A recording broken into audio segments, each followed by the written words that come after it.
কালো গেঞ্জি গায়ে পুলিশের শামুক টান করে দাঁড়ায় আবু সাইদ।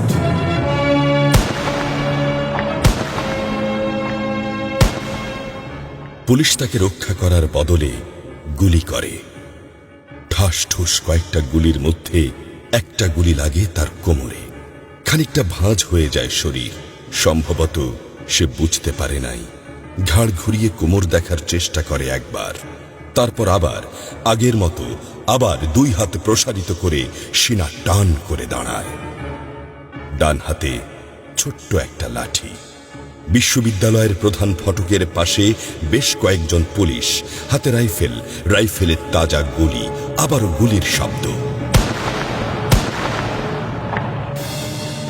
পরে গুলিটা কোথায় লাগলো বোঝা গেল না। তবে আবু সাইদ টলছে।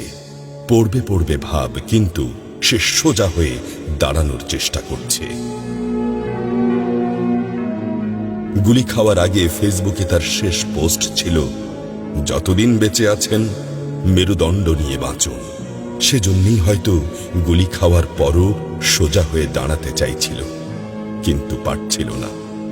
আবু সাইদের মেরুদণ্ড সোজা থাকলেও শরীরটা মাটির দিকে ক্রমশ ঝুলে পড়ছিল। সবুজ জামা পরা বন্ধু এগিয়ে আসে, পুলিশের গুলির ভয় ডর পাশে রেখে আবু সাইদকে ধরে। আরো দু একজন আসে, আবু সাইদকে হাসপাতালে নিতে হবে।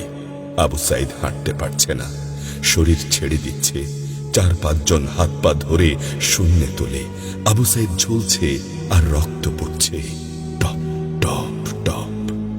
যে আবু সাইদ কিছুক্ষণ আগেও বুক চিতিয়ে দাঁড়িয়ে কোটা সংস্কার আন্দোলনে নেতৃত্ব দিচ্ছিল, সে এখন শূন্যে ঝুলছে, যেভাবে ঝুলছে মেধাবীদের ভাগ্য। রাত 10টার আগেই বাড়িতে যাওয়ার কথা ছিল আবু সাইদের। মা অপেক্ষা করছে, বোন অপেক্ষা করছে। তখনও তারা জানে না আবু সাইদের মৃত্যু সার্টিফিকেট লিখছে কর্তব্যরত ডাক্তার।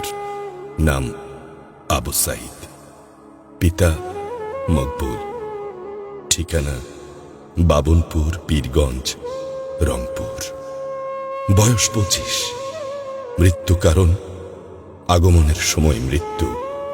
তারিখ 16/7/24, রাত 8টা 5 minute. Serial number 240434, Rangpur medical college হাসপাতাল। পরিবারের একমাত্র শিক্ষিত ছেলেটা খুন হয়ে গেছে। মা যখন জানল দুনিয়া কি আর ঠিক আছে তার কাছে, বিলাপ করে বলে, আমার ছেলেরে চাকরি না দিবি না দে, গুলি করলো কেন? বোন সুমি আর্তনাদ করে বলে, 3টা গুলি কেন আমারে করলো না? আবু সাইদ ফেসবুকে আরো লিখেছিল, যদি আজ শহীদ হই তবে আমার নিথর দেহটা রাজপথে ফেলে রাখবেন। ছাত্র সমাজ যখন বিজয় মিছিল নিয়ে ঘরে ফিরবে, তখন আমাকেও বিজয়ী ঘোষণা করে দাফন করবেন। একজন পরাজিতের লাশ কখনো তার মা বাবা গ্রহণ করবে না।